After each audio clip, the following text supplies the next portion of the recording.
Hello' guys, আজি শাহু বোৱাৰী কথা পাতি পাতি একদম কাম কৰি আছোঁ দেই। আজি বোলে পিঠা খাবৰ মন গ'ল, সেইকাৰণে বিহুৰ পাছত পিঠা বনাবৰ কাৰণে যোগাৰ কৰি আছে। মায়ে নাৰিকল কাটি আছে। এয়া শাহু মায়ে নাৰিকল আৰু মিঠৈখিনি ধুনীয়াকৈ ভাজি দিছে। পিঠাগুড়ি খুন্দি দিয়া মানুহো বেলেগ, নাৰিকল কাটি ভাজি দিয়া মানুহো বেলেগ আৰু পিঠা বনোৱা মানুহো বেলেগ। চাই থাকিব দেই, কোনে পিঠা বনায় আৰু নতুন ষ্টাইলত।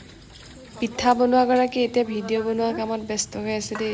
ভিডিঅ' বনোৱাটো এটা কাম নহয় জানো? কেমেৰাটোতো কোনোবাই ধৰি দিব লাগিব।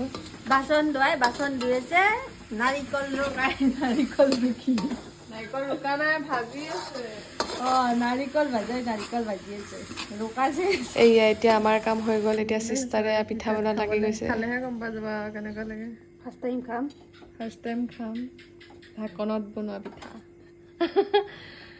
কোনোবাই যদি কাৰোবাৰ যদি টাৱা চাৱা নাথাকে, ঢাকনত বনালেই হ'ল ন।